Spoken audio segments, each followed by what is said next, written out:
The second reason I love this story is because Jesus uses a church kid to help over 10,000 people. His adult disciples tell Jesus the problem is impossible to fix, but the church kid didn't think so. He trusted Jesus and gives him his lunch. Listen to what happens next.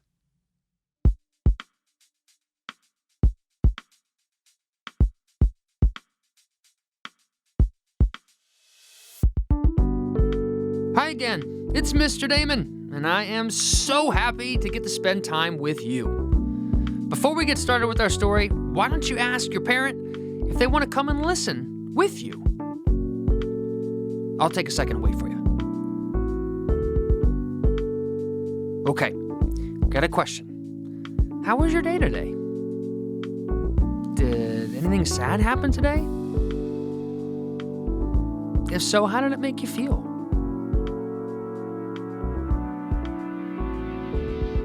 Now, did something fun happen today? Maybe it was a moment where you felt happy?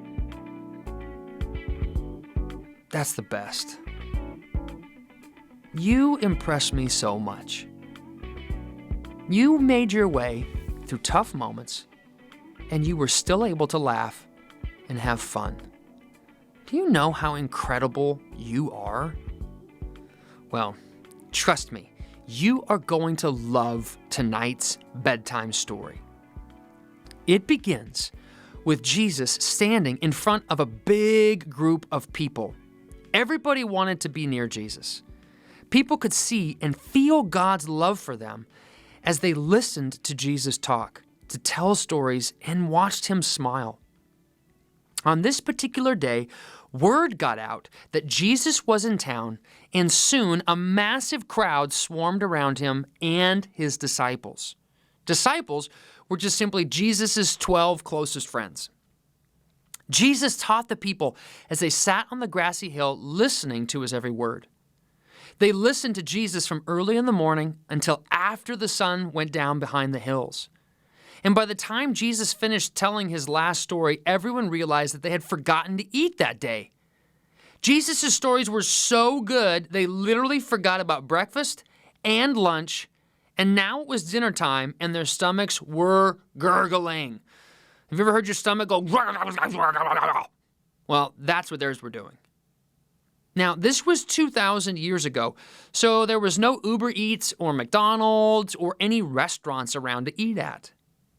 Jesus looked at his 12 buddies and he said, "Fellas, the people's tummies are grumbling." And the disciples were like, "Tell us about it. We can hear it from here."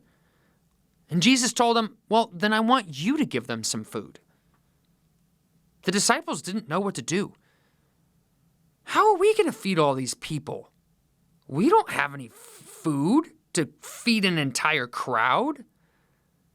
Then one of the disciples saw a boy holding his lunchbox. The disciple grabbed the boy and rushed him and his lunchbox over to Jesus. Inside the boy's lunch were 2 fish strips and 5 dinner rolls.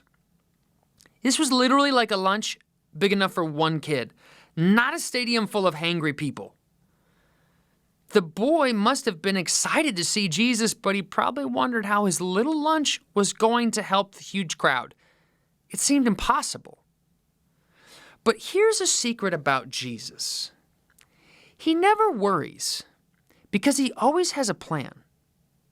What seems impossible for us humans is easy for God. Jesus winked at the boy, smiled, took his lunch, and said, "Watch this." Then he asked the disciples to have all of the people sit down on the grass. He picked up the dinner rolls, thanked God for them, and then broke them into pieces. And he did the same thing with the fish strips. Then he and the disciples handed the bread and the fish to the people in the crowds. The more pieces of food they passed out, the more bread and fish appeared. It kept multiplying. No matter how much the disciples passed out, there was still more left over. In fact, there was so much food, Everyone ate as much as they wanted. Seconds? Sure, go for it. Thirds? Why not? Fourths? Absolutely. When everyone finished eating, the disciples filled up big baskets, 12 of them, with leftover food. It was a miracle. The little boy shared his lunch with Jesus, and Jesus used it to feed, get ready for this, over 10,000 people. But that's impossible. You're right. Good thing God is able to do impossible things.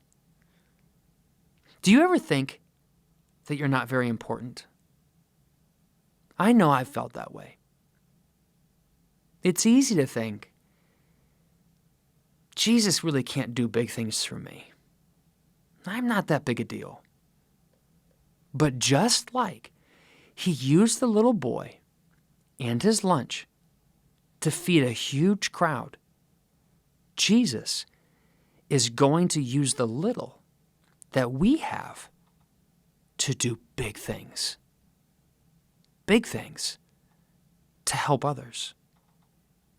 So how does it happen? Simple. Just like the little boy did with his lunch. We take who we are, and we take what we have, and we give it to Jesus. And when we do, he does miraculous things through us. Before we go to sleep tonight, let's talk to Jesus. Jesus, thank you for caring for us. Even when we feel small and like we don't have much to offer, thank you for reminding us that we are your best friends. We are in your family. We have been created by you in your image, and nothing is impossible for you. You love us, and you are going to use us to do big things to show your love to the people around us. Amen. Do you know that you are going to be best friends with Jesus your whole life? Tomorrow, you're going to wake up. It's going to be a great day. And you're going to remember that Jesus is right there with you. And he wants to use you to help others and to show his love to everyone around you. Have a great night's sleep and sweet dreams.